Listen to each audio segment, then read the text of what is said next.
What is going on, everyone? Welcome into Big Time Football Talk. So I wanted to start with this. I want to start with Oregon NFL draft prospect, edge rusher Kayvon Thibodeaux. So when you start with talking about Kayvon Thibodeaux, you got to go back to 2019, okay? When you go back to 2019, Thibodeaux was the number 1 recruit by ESPN, the number 6 recruit by Rivals, and the number 2 recruit by 24/7 Sports. So Thibodeaux's obviously like a lot of number 1 recruits, number 2, whatever, by whatever service you prefer, is getting a lot of offers. So he's got offers from Bama, Florida State, and in Oregon, and chooses Oregon over, Bama, Florida State, all these other top programs. And, he's a guy that, this is kind of a side tangent, but he's a business guy. Started his own cryptocurrency, really like the brand of Oregon. So he goes to Oregon, and this is all he does as a freshman.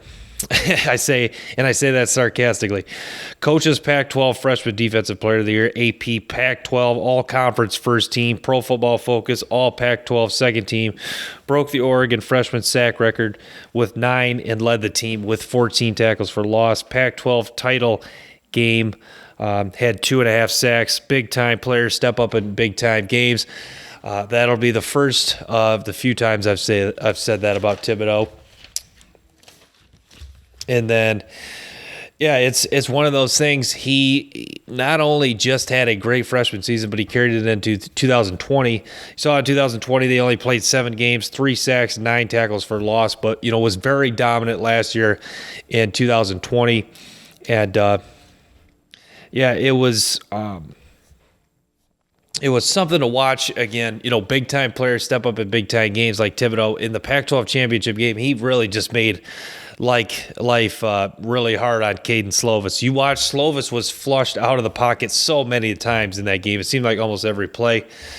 Went up against the NFL tackle Elijah Vera Tucker, who is now playing for the New York Jets, was a first-round pick last year in 2021. But Thibodeaux, you watch Thibodeaux, he's so powerful, sets the edge so well. He doesn't, if you want to nitpick, he doesn't always win and get off of blocks as consistently, but he's going to continue to, establish those, pass rushing tools. And you see at a lot of times he is so quick off the ball. And, a lot of teams double teamed him and just did a lot of different things to try to slow the guy down. But bottom line, was dominant for 3 years at Oregon. Burst onto the scene as a freshman. A lot of guys that are top notch like Thibodeaux come in and you see it right away, and that's definitely what you could say about Thibodeaux in 2019, just really bursting onto the scene and having a monster year, 2019, and had a lot of people saying that's going to be the number 1 pick in a couple years. But rewind to 2021, and after earlier in the year, after the UCLA game, a dominant performance by Thibodeaux in that game. I have a stat line here somewhere. So monster game against UCLA. Actually, I apologize. Do not have the exact stat line. I'm pretty sure it was 4.5 tackles for loss, 2 sacks. This is bad. Should have wrote this down.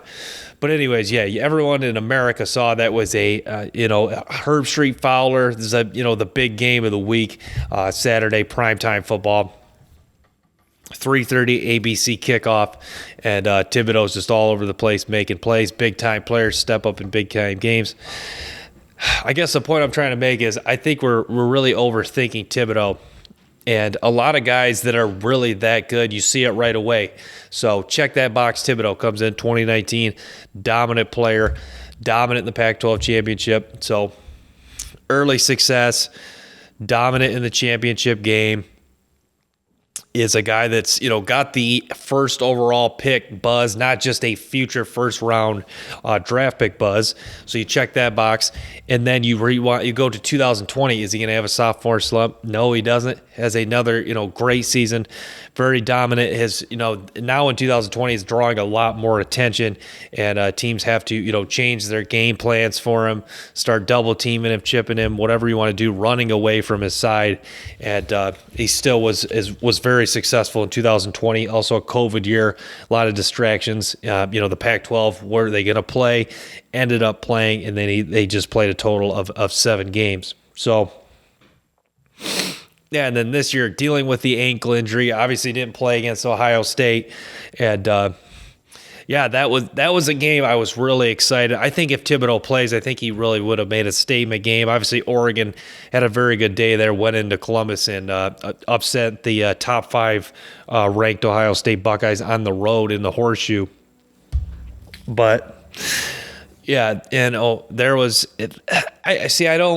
just not buying into a lot of these narratives that he takes plays off. I did not see that when I watched the tape.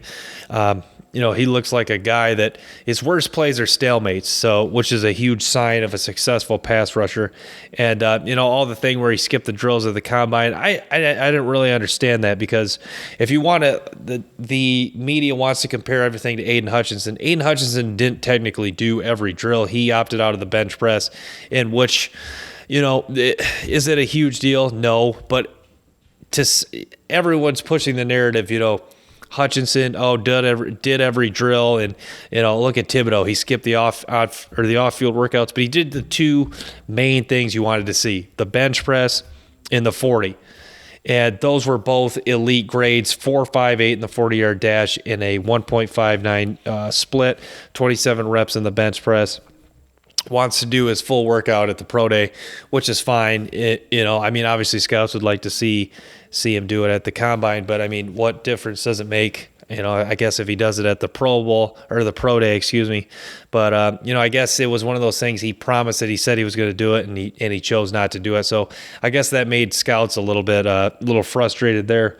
But I am defending Kayvon Thibodeaux with all the buzz and all this stuff. Is he a team guy? Is he about himself?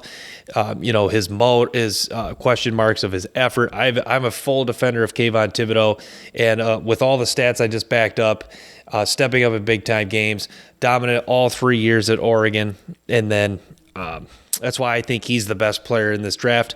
I do like Aiden Hutchinson a lot, and I do like Hamilton. Derek Stingley's another guy, similar story to Kayvon Thibodeaux, which I'll probably get into in another video. But yeah, I think that Thibodeaux is the best player in this draft. You saw it early on, and you've seen that he just keeps check marking boxes, and I think he's going to be a phenomenal NFL player. And I would, me personally, I would take him number 1 if I'm Jacksonville. I know Jacksonville, rumor is now they're going to take Aiden Hutchinson. They were rumored to take a tackle, but I would take him in the first pick in this 2022 NFL draft. I think he's that good. I think he has a higher ceiling than Aiden Hutchinson, and I think he has the highest ceiling of any player in this draft, even more so than Kyle Hamilton and Derek Stingley and several of the tackles that are very talented. But that's why I just wanted to defend Kayvon Thibodeaux. I wanted to kind of sell my piece of why I think he's the best player in this draft, and I wanted to reiterate some of the stats I think a lot of people have forgotten about Kayvon Thibodeaux. And next I wanted to do, I thought this would be super fun for the podcast, is I'm going to go every first round pick of the 2021 NFL draft. I'm going to talk about starting with number 32 pick and work my way down and do 5 at a time. So I'm going to do 32 through 28 tonight. I'm going to break down break down all the first round picks of the 2021 NFL draft, how these rookies fared this year in 2021. So I thought this would be super fun. So I went back, watched some film. And starting at number 32, the Tampa Bay Buccaneers took Joe Tryon, edge rusher from Washington. If you remember, Tryon opted out of the 2020 season at Washington after a very successful 2019 campaign. Washington had a good year in 19, a good year in 20 without him, but that's beside the point. So this year, like I said, 32nd pick to Tampa Bay. This was a pick that turned out, well, I'll get to it. It was a good pick, But it was a pick that, Tampa Bay just kind of had some fun with because they returned all 22 starters on offense and defense combined. So, this was kind of, hey, let's just have some fun here. Who has a guy with some elite traits who will be a solid player, at least, will be a rotational guy in year one. So, he comes in and plays all 17 games, which is huge. Durability is outstanding in the NFL. 6 starts. He has 4 sacks, 5 tackles for loss, and 10 QB hits. But so what I saw about Tryon, he's very good with the swim move. It's a very effective swim move. He can get by offensive tackles, and they love to run stunts with Tryon.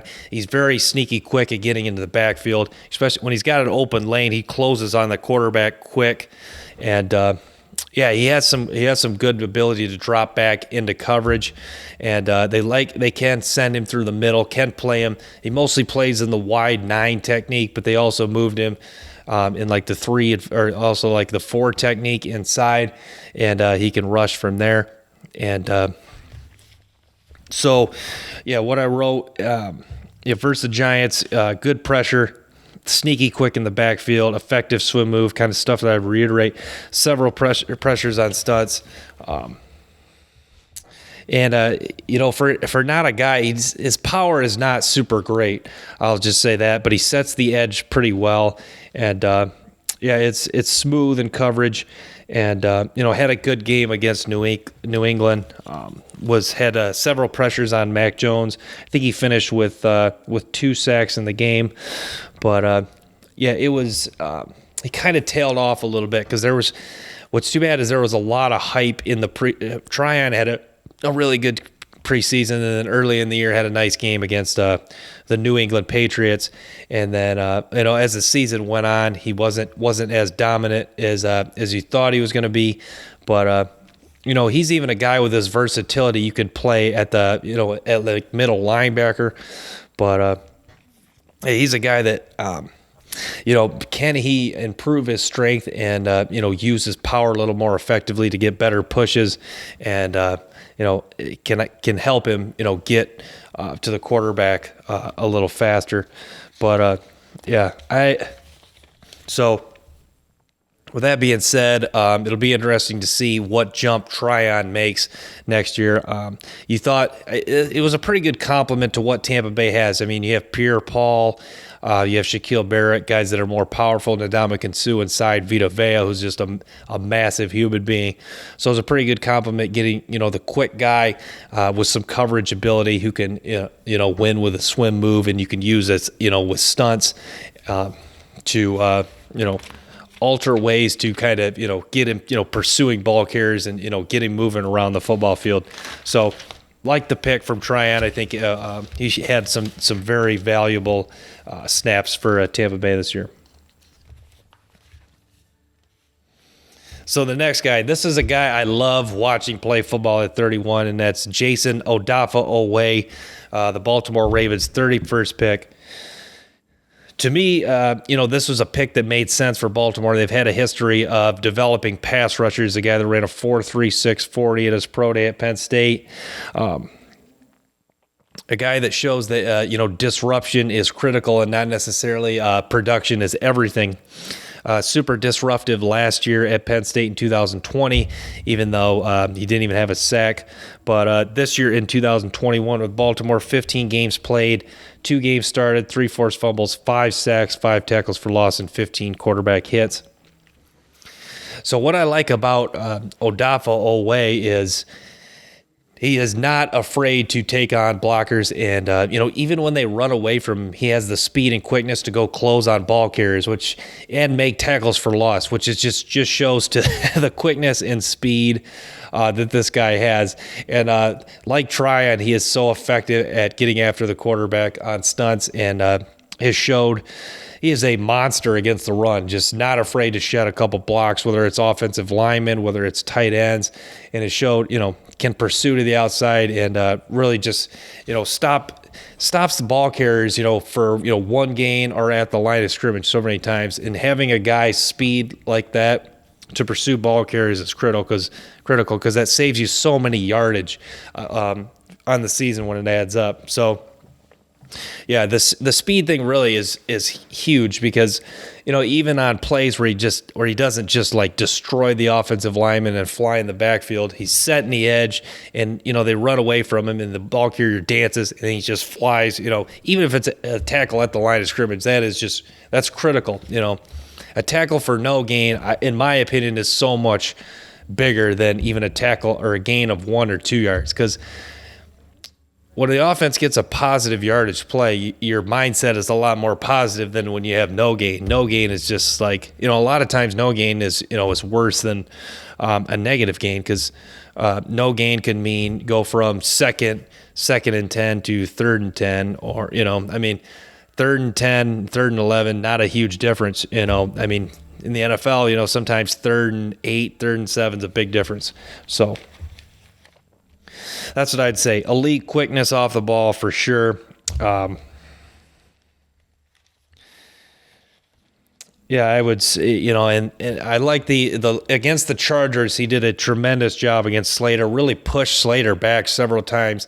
And another thing that comes to mind about Odafe Oweh, I have it written down here somewhere, but it's coming to me right now, is he wants to get pressure in any way possible. Against Cincinnati, wasn't really like in Burrow's face or driving the offensive lineman back, but he'll swing his arm and spin, try to get a hand up or jump up in the air. He's always jumping up to try to swap passes or just disrupt the quarterback somehow. It's not always about hitting the quarterback to, disrupt the timing or get him off rhythm. If you can get a hand up, get in his line of vision or, jump up to try to make him throw higher, get a tip pass, that is huge. And that's something Odafe Oweh is really good at as well.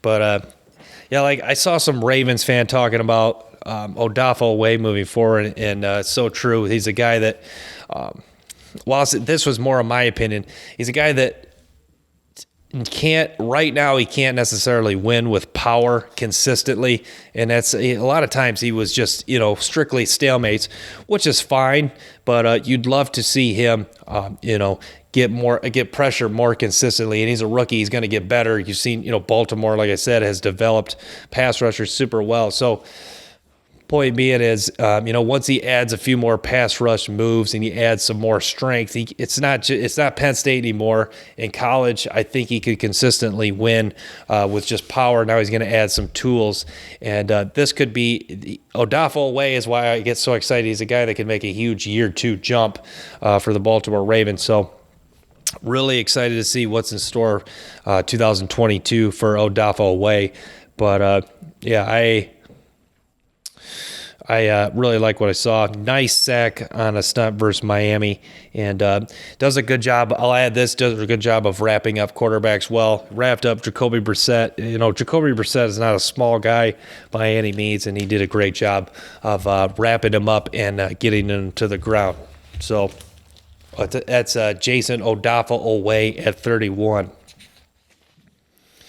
So the next guy, to me, I always say that every pick is interesting when I'm watching the draft with my dad. I was like, oh, that's an interesting pick. But at 30, Gregory Rousseau to the Buffalo Bills to me was a super interesting pick because, Rousseau, if you look at mock drafts, I did a mock draft this summer before the 2020 season. It was kind of, just for fun. I'd recently started my channel, and Rousseau was going as high as like 3 to, Cincinnati was like the projected 3rd pick. And I was like, wow, could Rousseau, a guy that, I hadn't really dove deep into his tape yet, could he really go as high as 3 in the 2021 draft? And, what hurts him, obviously, he opts out of the 2020 season. And he went on Pro Football Talk, said his tape really spoke for itself. And his tape was very good, as far as you can't question the dude's production. I mean, it was... at Miami, what was it? 19 and a half tackles for loss, 15 and a half sacks. That was in 2019. And He is a massive human being, over 6'6" and 266 pounds. And this year, which is big, he made an impact for Buffalo in the stat department. 4 sacks, 8 tackles for loss. Played in all 17 games and also started in all 17 games. Even though he started every game, his snap percentage wasn't as high as you'd like to see. Most of the game he was playing about 50% of the snaps. But Buffalo's got several good edge rushers they rotate in. They also took Carlos Basham from Wake Forest too. So, but one thing I like about Rousseau is he knows that he uses his hands well, and it's a pretty powerful punch to the chest. And he's a guy that, just like in Miami, can just keep pushing and just slightly inching the offensive tackle back. And he does it, so quick and smoothly that, before you know it, the tackle's just inching closer to the quarterback, and it's, the pocket's not as clean anymore. But does have plays where he can just, turn speed to power and just drive the offensive tackle back. You saw in the Miami game, he knocked the tackle on his butt a couple of times. And that was a game he had 2 sacks. So, and I believe that game he was over 60% of the snaps. So it'll be interesting to see next year. As the year went on, he wasn't, the snap count wasn't as high, and he wasn't quite as dominant as far as, tackles for loss and sacks is concerned. But, it'd be interesting to see this year what his snap count is, and if he can, continue to build off this rookie season. You hope that for Rousseau this wasn't his ceiling, and that he still has some room to grow as far as adding some more pass rush moves. And as a guy I'd like to see him be more aggressive getting off of blocks. He's not as good as opposed to Odafe Oweh and Tryon as far as getting off blocks and being aggressive in the run game, even though he is, pretty solid in the run game, and he moves laterally very well. And like Oweh and Tryon, they did drop him into some coverage a bit. He does have that, athleticism. There's a guy that ran, I think it was in the 4.6s at his pro day at Miami. So, yeah, Rousseau. Interesting pick for Buffalo, but Buffalo, you trust McDermott and the coaching staff to get the most out of guys like Rousseau. I think a lot of people understood that picking Rousseau, you're going to get a project, a guy that's got some size and it's got some good traits. Not every guy is 6'6" with massively long arms and has some power in his whole body. Not just his arms, but power in his legs like Rousseau did. So I think that's what Buffalo's their staff was banking on. Let's try to maximize what we can out of Rousseau. And this is a Buffalo team that's already has a good roster. That's the benefit of having a good roster is you can swing on picks like this. And if they flop, you still got some depth. You still got other guys like Ed Oliver who had a better season than he did last year. Guy that showed a lot of promise as a rookie. He was a top 10 pick. Still got Edmonds, the linebacker, who's a stud, and Mario Addison, a veteran at the other defensive end. So solid year for Rousseau. Played in all 17 games and played a good amount of snaps for him. So next guy, number 29th pick. This was a guy that I liked. Eric Stokes, the corner coming out of Georgia, but I didn't love him, and I don't know if I actually had him in my top 5 corners. I can't even remember exactly what my list was for sure, but Stokes, good career at Georgia as a guy that probably has 4.2 speed. The times were a little iffy because we didn't have the combine in 2021 to get like the laser verification times, but you have to think that his speed, he shows it on at film, real life, whatever with Green Bay, that his speed has to be close to 4.25. So Stokes was a guy that like Rousseau, started just about every game. I think he missed just one game this year. Played a ton of snaps. Some games played every single defensive snap. And then in the Detroit game, he had several pass breakups on Quintez Cephas, and you really see his speed to put his foot in the ground and work back to the ball. Finished the year with 14 pass breakups. In the San Francisco 49ers game, broke up a pass on Deebo Samuel, went toe-to-toe with Jamar Chase. You saw a play where he slipped, and Chase had beat him deep, and he was able to recover and break up the pass on Chase, which is that's why you love speed at corner. I wish I had the play to show you guys, but speed is so important at corner because if you get beat, to be able to recover is so big in the NFL. And because you don't know where the receiver's going, obviously, and to be able to stop and recover and work back to the ball is big. It doesn't have as fluid of hips as you'd want from a corner, but he moves very well laterally, and he looks very comfortable in zone coverage. Had an interception playing zone coverage. I think it was in the Pittsburgh game, but so Stokes, he's going to be a very good player for Green Bay for a long time at the cornerback position. Now you have some serious talent in the secondary with Darnell Savage. Was the other corner, Jair Alexander and Adrian Amos. You really like Green Bay. I think this was Green Bay saying we would love another piece to the secondary, and let's try to add some more serious speed. And it's looking like it's going to work out really well for a long time. It worked out very well this year in 2021, drafting Eric Stokes with the 29th pick in the 2021 NFL Draft.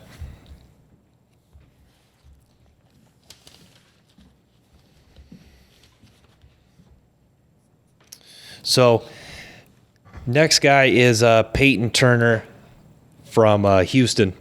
And Payton Turner was a guy that when you watch his tape on Houston, the guy just plays so high, though. You'd really want his leverage to be better. He's a big guy, 6'6", 270 pounds. What was too bad about Payton Turner, his season ended with a shoulder injury, which was just devastating because he had flashes early on against Carolina week 2, had a very nice game, 3 tackles for loss in that game, 1 sack, and he really showed a lot of aggressiveness, just not his fearlessness as far as engaging blockers and playing with power. Yeah, I wrote good aggression at the point of attack, can time up the snap count well and really jump and explode in the backfield. So, yeah, he is a guy that you're really excited to see what he can do now next year coming off the injury.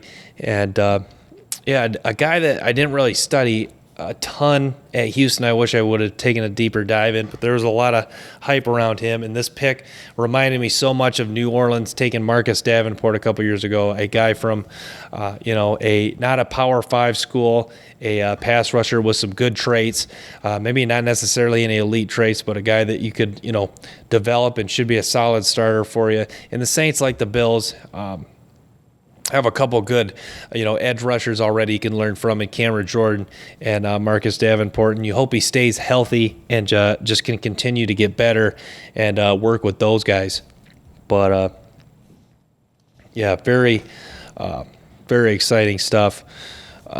As far as this 2021 NFL Draft had some really great players, top to bottom, and next week I'm going to get into. So I just did 32 through 28. We're going to do 27 through 23, and more great players to come. I'm so excited to continue to watch some of these rookies. It's so fun with NFL Game Pass to break down and scout these guys, how they did in the rookie season. But I just wanted to share my thoughts on those guys. And if you guys like this, make sure to let me know, and I'll continue to do this. I thought this would be fun, kind of like a change-up thing, the countdown. And, I see Pro Football Focus does this too, kind of go back. They did like a redraft of the 2021 NFL Draft. And it was interesting to see what teams would do. A lot of teams probably would do it differently. But one thing's for certain, Micah Parsons would go a lot higher than 10th overall to the Cowboys. But I'm looking forward to doing the next 5 guys. Should be very fun to keep doing this trend. I wanted to touch on Thibodeaux. we'll also do some more draft profiles on these guys. So yeah, make sure you guys stay tuned for more draft profiles coming up. The NFL draft is it's slowly approaching, about a month and a half away. I can't wait. I absolutely love the NFL draft this year, April 28th through the 30th. It is out in Las Vegas. So looking forward to it. Thank you so much, guys, for the